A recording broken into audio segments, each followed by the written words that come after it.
요한계시록 11장 1절부터 6절 말씀 보겠습니다. 두 증인 시대, 전반기 3년 반에 이루어지는 두 증인 시대입니다. 제가 8장부터 11장까지는 전반기 3년 반이랬죠. 자, 7년 대환란 7년을 이야기하는 겁니다. 근데 8장 9장은 예수님께서 6가지 나팔 재앙으로 세상을 심판하시는 내용. 자, 온 지구에 심판이 6가지 심판이 적게는 5개월, 많게는 7, 8개월 단위로 계속해서 6가지 재앙이 내려지는 거예요. 그리고 그 와중에 성도들은 뭘 하느냐? 그런 재앙이 말씀대로 내려지는 와중에 성도들은 복음을 전한단 말입니다. 복음 전하기 딱 좋은 환경이죠. 하나님이 말씀대로 육나팔 재앙을 세상에 내리고 계시기 때문에 우리는 예언을 할 수가 있습니다. 첫 번째, 자, 좀 있으면 일나팔 재앙이 쏟아집니다. 좀 있으면 화산이 폭발해서 바다에 던져질 겁니다. 이 전지구적으로 던져지거든요.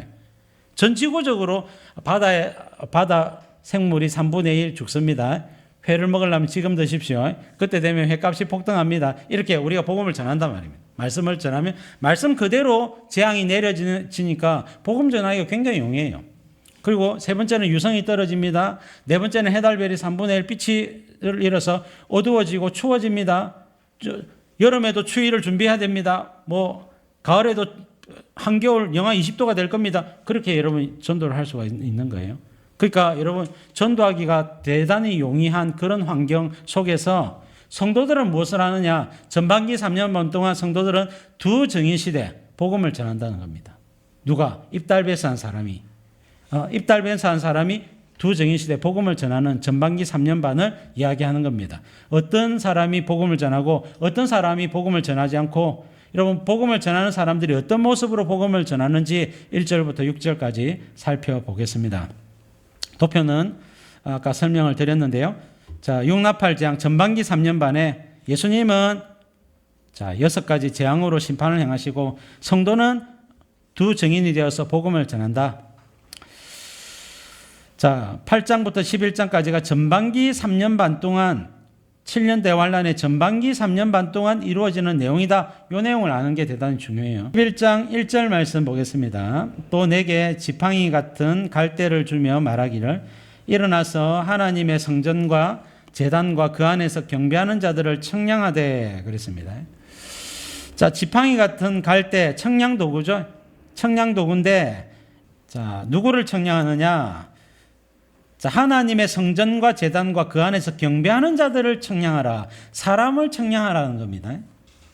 자, 에스겔 40장에 보면 에스겔 성전이 40장부터 46장까지 나오는데 여기에 보면 이제 청량하는 장대를 가지고 옛날에 이제 고대는 이제 이 갈대자 이런 것들을 쓰는데 갈대자가 길게는 한 4m까지 자라는 갈대입니다. 우리 여기도 이제 낙동강 여기 대저 생태공원에 가면 갈대밭이 굉장히 멋지거든요. 여러분 한번 가보세요. 저는 일주일에 몇 번씩 가서 거기에 운동하기가 산책하기가 좋은 코스거든요. 그래서 운동하러 갈 때 사모님하고 같이 이렇게 산책을 하는데 갈대가 어마어마하게 우거져 있어요.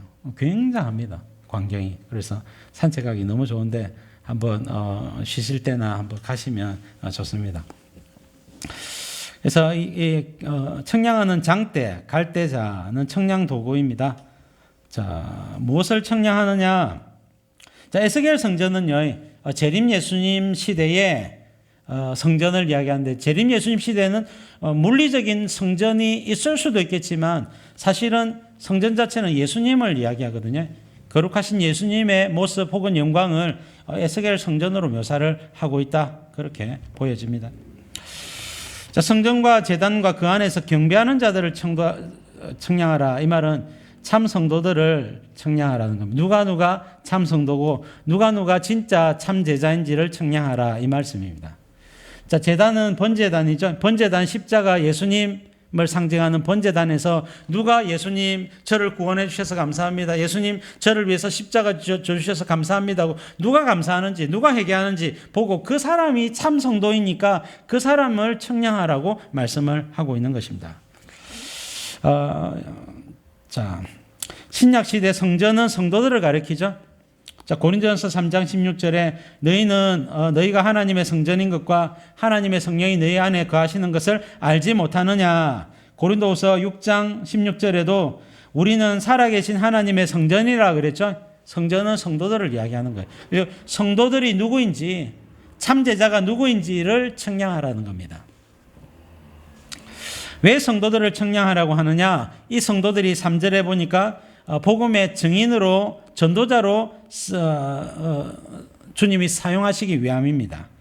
예수님을 믿고 죄사함을 받은 진실한 성도들이 복음의 증인이 될 수 있죠. 이들이 입달배서 말씀을 먹고 말씀에 순종하다가 복음을 전하는 전도자들이 되어지는 것입니다. 자, 2절 말씀 보니까 성전 바깥마당은 청량하지 말고 그냥 두라. 이것은 이방인에게 주었은즉 그들이 거룩한 성을 42달 동안 짓밟으리라. 성전 바깥마당은 청량하지 말고 그냥 두라고 했죠. 자, 바깥마당은 누구냐? 자, 바깥마당에서 왕래하고 거하는 사람은 청량할 필요가 없다는 겁니다. 왜? 그들은 참 성도가 아니라는 거예요. 왜? 제단에서 경배하지 않고 있기 때문에 그렇습니다. 온전히 믿고 있지 않은 사람입니다. 십자가 제단 앞에 나가서 하나님 앞에 기도할까, 주님 앞에 경배할까 망설이고 있는 사람입니다. 이 사람들은 주님의 참 성도, 참 제자가 아니기 때문에 내버려 두라. 그러면 이것은 이방인에게 주었은즉, 믿지 않는 사람에게 주었단 말입니다. 이방인, 적그리스도에게 주었단 말입니다. 그들이 거룩한 성을 42달 동안 짓밟으리라 그랬죠. 자, 42달, 후반기 3년 반 적그리스도 시대를 이야기하는 겁니다. 적그리스도 시대에 마음껏 이 사람들을 배교시키기 때문에 이 사람들이 그런 참 성도가 아닌 사람들을 가리켜 말하는 거예요. 교회는 다니지만 말씀대로 살지 않습니다.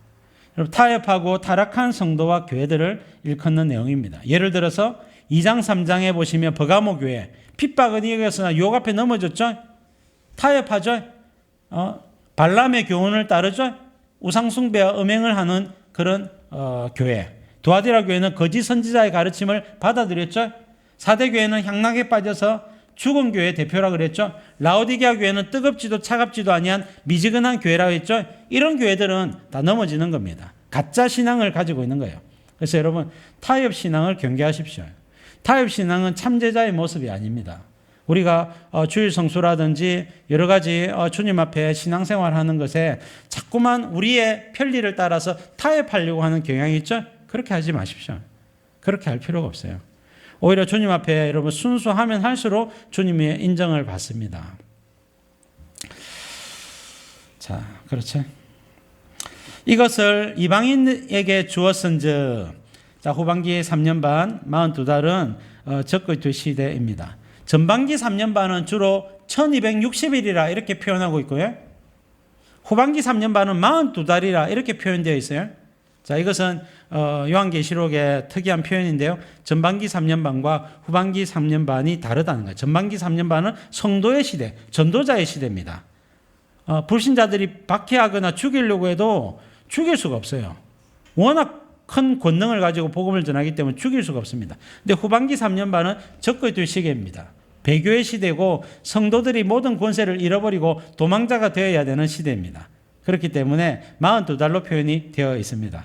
그래서 후반기 3년 반은 적그리스도 시대로서 적그리스도가 와서 성도와 교회를 마음껏 타락시키고 배교시키는 시대, 죽이는 시대이기 때문에 이방인에게 짓밟히게 되는 겁니다. 자, 거룩한 성은 예루살렘이죠. 자, 교회를 상징하기도 하는데요. 자, 예루살렘을 중심으로 한 교회들이 이방인들에게 짓밟히게 될 것입니다. 그러나 여러분, 전반기 3년 반에는 이방인에게 짓밟히지 않겠죠? 자, 그렇게 되는 겁니다. 자, 언제 짓밟히느냐? 42달 후반기 3년 반 동안 짓밟힌다. 자, 짓밟히리라 미래 시제로 표현되어 있는 점. 자, 예수님 재림전 7년은요, 이 대환란 기간입니다. 대환란은 어떤 의미에서 대환란이냐? 자, 전반기 3년 반 동안 육나팔, 후반기 3년 반 동안 7대접, 이 13가지 재앙이 전 지구적으로 내립니다. 그러니까 대환란이라고 해요. 근데 여러분, 이 대환란의 목적이 뭐냐? 누구를 향하여 내리는 재앙이냐? 예수님께서 온 세상을 향하여 내리는 재앙입니다. 그리고 다섯 번째 나팔 재앙부터는 성도들은 보호함을 받습니다. 그렇기 때문에 7년 대환란을 두려워할 필요가 없다. 성도들은 7년 대환란을 두려워할 필요가 없는 겁니다. 전반기 3년 반에 첫 번째부터 네 번째 나팔 재앙 같은 경우는 환경을 치기 때문에 두려워할 필요가 없고요. 물론 물가가 폭등하고 그 다음에 생수를 먹을 때 물값이 좀 오르고 여러 가지 추위가 좀 오고 불편한 점은 있지만 성도들이 죽지는 않습니다. 그러니까 이런 첫 번째, 네 번째 나팔 재앙을 통하여 성도들은 나팔 재앙이 시작됐구나, 7년 대환란이 시작됐구나 하는 것을 깨닫게 되는 거예요. 성도들은 두려워할 필요가 없습니다. 후반기 3년 반, 5나팔, 6나팔, 후반기 3년 반에 이루어지는 7대접 재앙, 전부 다 9가지 재앙으로부터 성도들은 보호함을 받습니다. 그렇기 때문에 성도들은 두려워할 필요가 없다. 여러분, 7년 대환란은 이제 예수님이 재림하셔서 재림 예수님의 시대를 열어가는 과정이에요. 그리고 알곡과 쭉정이가 누구인지를 분별하기 위한 과정들입니다. 그러니까 성도들은 두려워할 필요가 없다. 오히려 여러분 담대하게 맞이하시고, 그때가 되면 될수록 진실한 성도들은 더 빛이 나요. 진실한 목회자들은 더 빛이 납니다. 빨리 왔으면 좋겠어요. 저는 빨리 왔으면 좋겠단 말입니다. 그래서 여러분, 그때가 되면 목회자들이 빛이 납니다. 말씀을 붙들고 있는 사람은 빛이 날 수밖에 없어요. 그들이 정말로 영혼을 살린다고, 영혼들을 건진다고 여념이 없습니다. 온 힘을 다하여 처소를 준비하고 이런 말씀과 기도와 성령 충만을 가지고 성도들을 지키게 될 겁니다. 전반기 3년 반에는 복음 전한다고 여념이 없고, 후반기 3년 반에는 성도들을 지키고 보호하기 위해서 여념이 없고, 그래서 목회자가 지극히 필요한 시대, 7년 대환란 기간이기 때문에 저는 너무나 간절히 기다립니다. 자, 그러면 후반기 3년 반에 성도들의 운명은 어떻게 되느냐 미리 말씀을 좀 드린데요. 성도들은 이 세 가지 중에 하나입니다. 첫 번째는 성도들은 적그리스도 시대에 순교할 것입니다. 두 정인들이 순교하게 됩니다. 자, 그리고 순교하지 않고 배교하는 자들이 많이 나타나겠죠. 성도들이 배교할 것입니다. 말씀을 정확하게 모르거나 주님과의 관계를 정확하게 이해하지 못하는 사람들, 세상과 타협하는 사람들 배교하게 될 것입니다. 자, 그렇지 않고 주님이 연약한 믿음을 가진 사람들이 많기 때문에 산으로 도망가라는 거예요.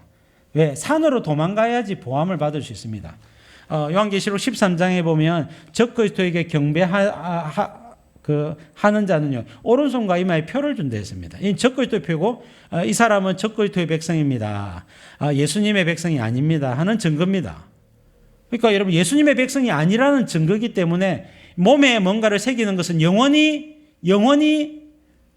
무엇이다는 그 표시거든요. 그래서 성도들은 문신을 하지 않는 것은 영원히 무엇이라고 하는 신앙 고백이란 말입니다. 그래서 성도들은 몸에 함부로 문신을 하지 않아요.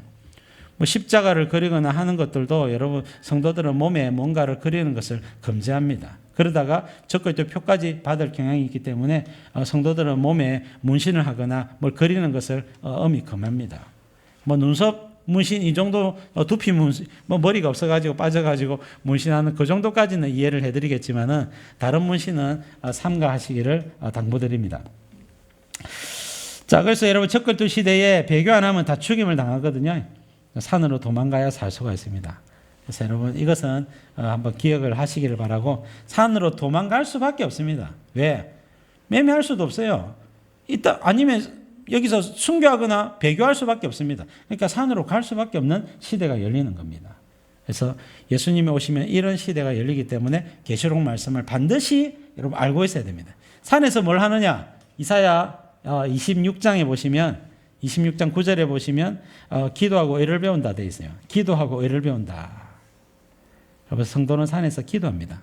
말씀을 보면서 우리가 왜 산에 있어야 되는지, 그리고 라디오라든지 이런 것들을 통하여서 이 재앙들이 순서대로 내리고 있음을 다 확인하게 될 겁니다. 그리고 예수님께서 천사들을 보내어서 이 후반기 3년 반이 지날 때가 되면 천사들을 보내서 우리가 여러분 신령한 몸으로 변화되면서 천사들과 함께 여러분 하나님의 보좌로 휴거되게 됩니다. 자, 그게 여러분 종말의 스토리예요. 자, 후반기 3년 반은 적그리스도 시대입니다. 다니엘서 7장에도 말씀하고 있죠. 7장 25절, 그가 장차 지극히 높으신 이를 말로 대적하며, 적그리스도에 대한 이야기죠. 다니엘서 7장, 9장, 12장은요. 종말 적그리스도에 대한 이야기고 8장과 11장은 헬라 시대의 적그리스도 모형이었던 안티오코스 에피파네스라고 하는 사람에 대한 이야기입니다. 자, 그래서 다니엘서 7장은 종말에 있을 적그리스도의 시대를 다니엘이 예언을 하고 있는 겁니다. 자, 적그리스도가 나타나서 장차 지극히 높으신 이를 말로 대적하며 지극히 높으신 이의 성도를 괴롭게 할 것이며 그가 또 때와 법을 고치고자 할 것이며 성도들은 그의 손에 붙임 바 되어 한 때와 두 때와 반 때를 지내리라. 후반기 3년 반을 이야기하는 겁니다. 적그리스도 시대에 성도들이 괴롭힘을 당한단 말이에요. 그래서 주님은 산으로 도망가서 피하라라고 말씀을 하고 있는 거예요. 자, 다니엘서 9장 27절 그가 장차 많은 사람들과 더불어 한 일해 동안 언약을 맺고 그가 그 일해의 절반의 제사와 예물을 금지할 것이며 이거는 하나님께 드리는 예수님께 드리는 예배와 예물을 금지하는 것을 말합니다. 그리고 포악하여 가져간 것이 날개를 의지하여 설 것이며 포악하여 가져간 것은 우상입니다. 적그리스도의 우상. 요한계시록 13장에 나와 있는 적그리스도의 우상을 이야기하고 날개를 의지한단 말은 군대를 의지하여 설 것이란 말이에요. 그래서 전 지구적으로 모든 정부, 모든 관공서, 모든 학교, 모든 교회에 적그리스도의 우상이 다 세워지게 됩니다. 그래서 여러분 우상에게 경배하고 신앙생활하고 우상에게 경배하고 회사생활을 하게 됩니다. 그러니까 아예 회사생활, 교회생활 여러분 예수님을 믿는 믿음만 가지고는 절대로 할 수 없는 시대가 열리는 거예요. 그 시대가 적그리스도 시대 후반기 3년 반입니다. 후반기 3년 반 성도들은 산으로 도망가야 된다. 산으로 도망갈 때 간다면 뭐가 준비가 되어 있습니까? 아무것도 준비 안 되어 있죠. 그래서 여러분 요셉의 교훈을 알아야 됩니다. 여러분 요셉 시대에 바로왕이 꿈을 꿨죠. 7년 풍년과 7년 흉년의 꿈을 꿨습니다. 7년 흉년의 때를 대비해서 7년 풍년의 때에 양식을 예배해라. 요셉이 그것을 한 것입니다. 요셉은 예수님의 모형이죠. 요셉은 예수님의 모형이에요. 여러분 성경에 나타난 인물 중에 가장 많은 점에서 예수님을 닮았던 사람 단연 요셉입니다. 그래서 요셉에 대해서는 창세기 때 또 말씀을 드렸었고요. 자, 그래서 여러분 7년 풍년, 7년 흉년. 7년 풍년의 때에 양식을 예배하되 7년 흉년에 양식을 예배하라는 겁니다. 후반기 3년 반에 양식을 예배하는 것이 아니라 7년 전부터 양식을 예배하라는 것입니다. 그것이 여러분 하나님 말씀의 의미입니다. 이런 말들은 저만 거의 이야기하는 내용이기 때문에 이 말씀을 받으실 분들은 받으시기를 바랍니다. 다니엘서 12장 7절에도 반드시 한 때와 두 때와 반 때를 지나서 성도들의 권세가 깨어지기까지 자, 그때가 되면, 그렇게 되면 모든 것이 다 끝나리라 그랬죠? 후반기 3년 반이 지나야 예수님이 재림하신다라고 말씀을 하고 있는 것입니다. 자, 전반기 3년 반은 두 증인 시대입니다. 이 두 증인 시대는 후반기 3년 반과 달라서 강력한 복음 전파의 시대입니다. 마지막 복음 전파요. 그렇기 때문에 주님은 강력하게 복음을 전할 수 있도록 역사해 주십니다. 자, 어떻게 하시느냐? 자, 3절에 내가 나의 두 증인에게 권세를 주리니 그들이 굵은 베옷을 입고 1260일을 예언하리라. 자, 두 증인이죠. 이 두 증인들은 1절에서 성전과 제단과 그 안에서 경배하는 자들이죠. 참 성도들. 그리고 10장 8절과 11절의 내용을 보면 입달베스, 입에는 말씀을 먹고 입에는 달지만 배에는 쓴 것을 친히 체험한 성도들이죠. 그들이 예언하리라 그랬지 않습니까? 자, 계시록 10장 11절에는 다시 예언하여야 하리라 되어 있고 11장 3절에는 예언하리라 되어 있죠. 같은 내용을 이야기하고 있는 거예요. 그래서 전반기 3년 반은 두 증인 시대입니다. 얼마나 강력한 두 증인 시대냐?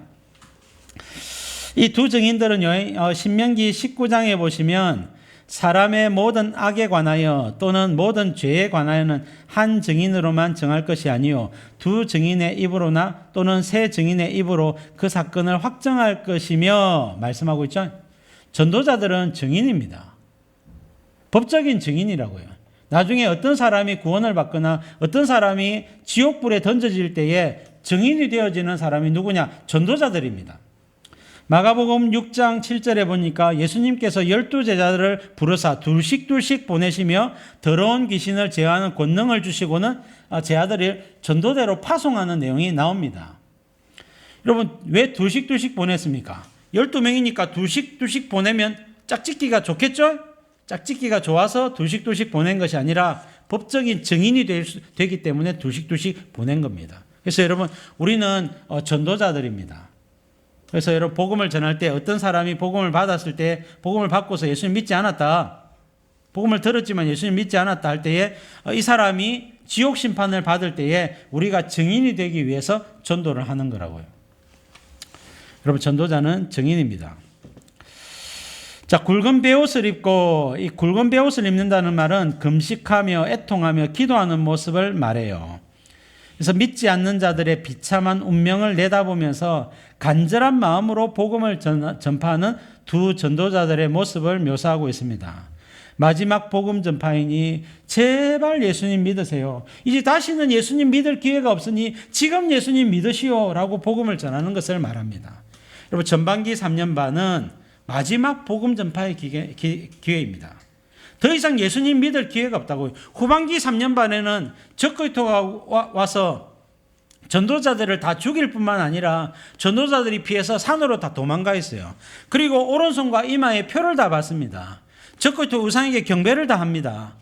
그렇기 때문에 후반기 3년 반에는 전도가 일절 일어날 수가 없어요. 전반기 3년 반이 마지막 복음 전파의 기회입니다. 자, 전지구적으로 일어나는 마지막 전도자의 시대, 전반기 3년 반입니다. 자, 에스겔 18장 23절 보니까 주 여호와의 말씀이니라 내가 어찌 악인이 죽는 것을 조금인들 기뻐하랴. 그가 돌이켜 그 길에서 떠나 사는 것을 어찌 기뻐하지 아니하겠느냐. 32절에도 죽을 자가 죽는 것도 내가 기뻐하지 아니하노니 너희는 스스로 돌이키고 살지니라 말씀하고 있습니다. 자, 그래서 여러분, 주님의 마음을 알아서 우리가 복음을 전할 때에 이 사람들이 복음을 받지 않는다면 어떻게 될 것이냐. 하나님의 심판을 피할 수 없고 음부와 지옥의 심판을 피할 수가 없습니다. 우리 사랑하는 가족들, 사랑하는 친척들, 사랑하는 친구들, 사랑하는 형제들, 자녀들, 예수님 믿지 않고 여러분 지옥 심판 받을 그 운명을 내다보면서 굵은 베옷을 입고 애통하는 심령을 가지고 간절한 마음으로 복음을 전하는 것입니다. 자, 이 전도자들이 어떤 모습으로, 이 전도자들은 누구며 어떤 모습으로 복음을 전하느냐?